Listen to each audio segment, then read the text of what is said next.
Coucou les petits loulous, j'espère que vous allez très bien. Aujourd'hui, on se retrouve pour une nouvelle histoire. Cric-crac, mon histoire commence. L'expédition de Magellan.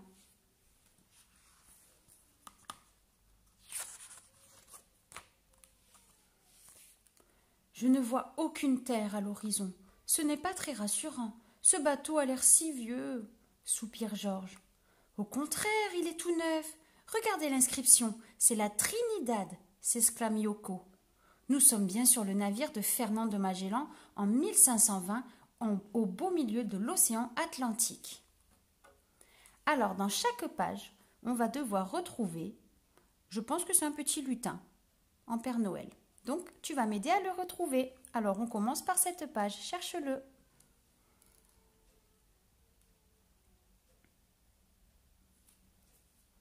Il est ici.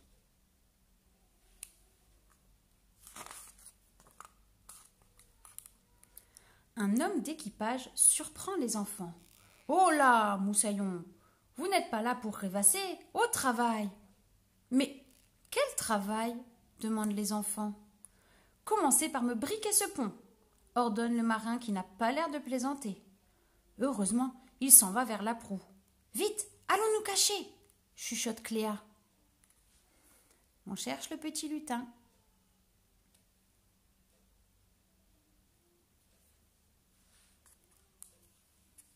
Il est ici.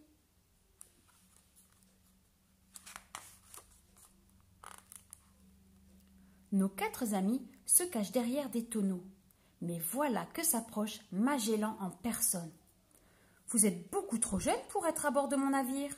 Comment êtes-vous arrivé ici ?»« Nous sommes venus pour... » répond Yoko. « Désolé, je n'ai pas le temps, » interrompt l'explorateur. « Nous naviguons depuis des mois vers les îles aux épices, alors j'ai bien trop à faire. Et ne vous penchez pas par-dessus bord, c'est bien clair ?» On cherche le petit lutin.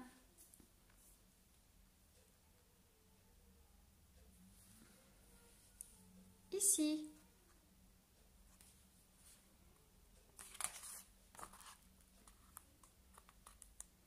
Attendez, attendez, monsieur Magellan.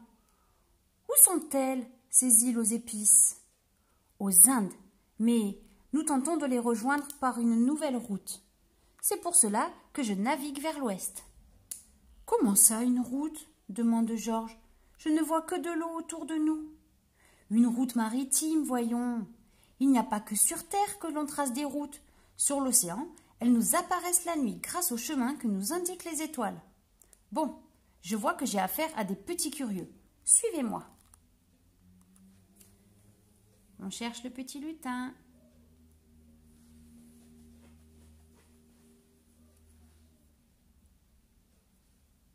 Ici.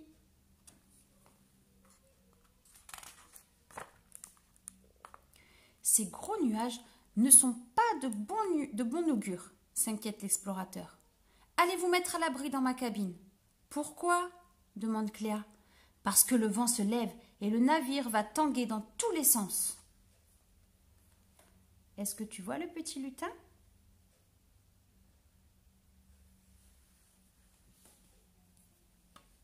Il est là.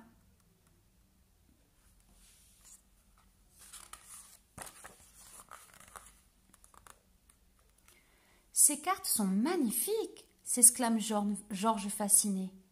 Magellan ne s'était pas trompé. Le bateau se met à tanguer et nos amis doivent s'accrocher pour ne pas trébucher. Qu'est-ce que ça bouge? S'amuse Mehdi. On se croirait dans un manège. Un manège au milieu de l'océan. Espérons que ça ne bouge pas trop quand même, répond Yoko. Est-ce que tu vois le petit lutin?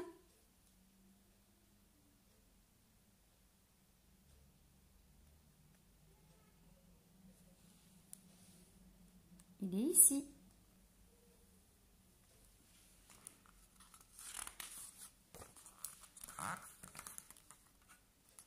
Soudain, la porte de la cabine s'ouvre. Le navigateur entre en titubant. Le vent souffle violemment, les voiles claquent, la mer gronde. Sur le pont, les marins ont bien du mal à tenir debout, et la pluie se met bientôt à tomber. Pour empêcher les bourrasques de s'engouffrer à l'intérieur, Cléa se précipite et referme la porte. « Brrr, quelle tempête !» dit-elle. « Heureusement, nous avons un bon capitaine. » Est-ce que tu vois le petit lutin?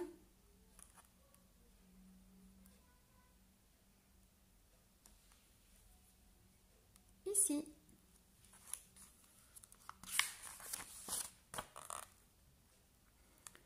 Je ne sais pas ce qui m'arrive, murmure Magellan. Je ne me sens pas bien du tout. Ce n'est vraiment pas le moment d'être malade, répond Yoko. Vous qui êtes un si grand navigateur, vous ne pouvez pas avoir le mal de mer tout de même, questionne Mehdi éberlué. Ne dis pas une chose pareille, malheureux. Si un matelot t'entendait, je serais la risée de tout l'équipage. Cherche le petit lutin.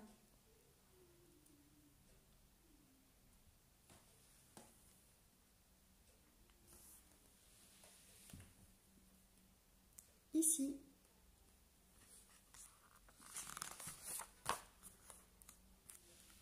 J'ai une question à vous poser. Si vous êtes là, qui pilote le bateau?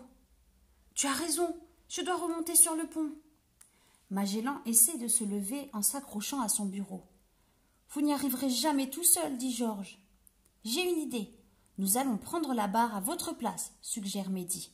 Et vous crierez depuis votre cabine ce qu'il faut faire. Impossible. L'équipage verrait que je ne suis pas à mon poste. Pas si vous nous faites confiance, répond Georges en s'emparant du manteau du capitaine. Allez, cherche le petit lutin.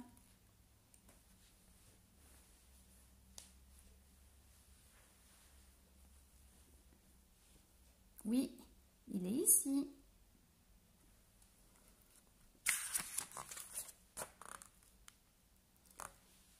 La barre à tribord, ordonne le capitaine. Barre à tribord, répètent les enfants. Face à la vague, ajoute le capitaine. Face à la vague, répètent les enfants.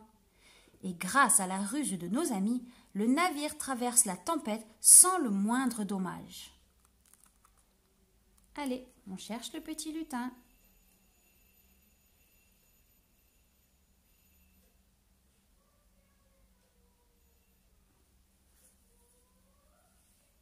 Il est ici.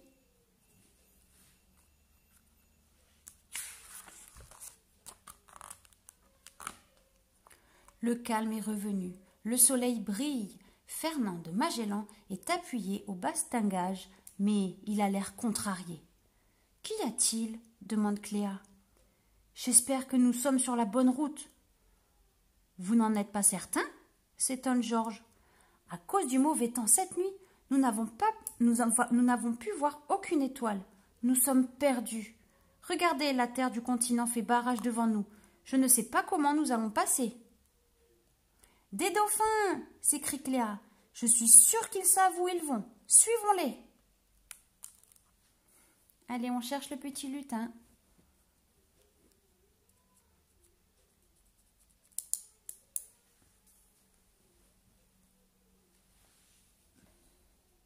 Ici.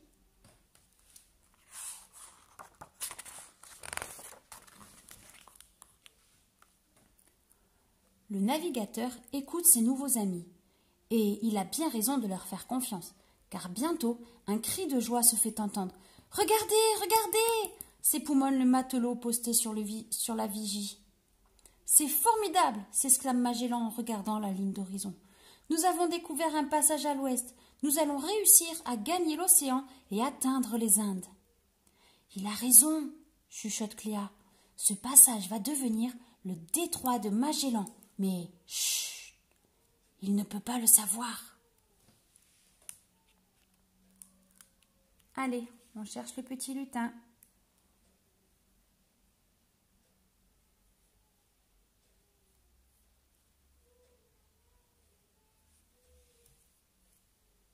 Ici.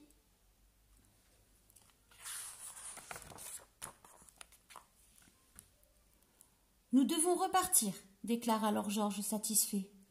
Où est-ce chez vous ? Demande le navigateur. C'est une longue histoire, et vous avez trop à faire pour l'entendre. Alors, avant de vous en aller, laissez-moi vous offrir mon manteau, en souvenir de ce voyage. Et puis, je ne veux pas que vous preniez froid en rentrant je ne sais où. » Après avoir remercié Magellan, les enfants joignent leurs mains pour déclencher le tourbillon magique. Magicalibri, magicalibra, à nous le présent. Est-ce que tu vois le petit lutin?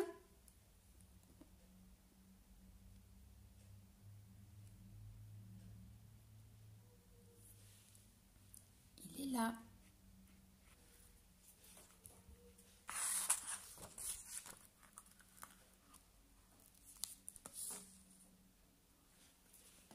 Cric-crac, mon histoire est terminée. Alors si tu as aimé cette histoire, laisse-moi un petit pouce bleu et surtout abonne-toi pour savoir quand une nouvelle histoire est prête. À bientôt les petits loulous, bye bye.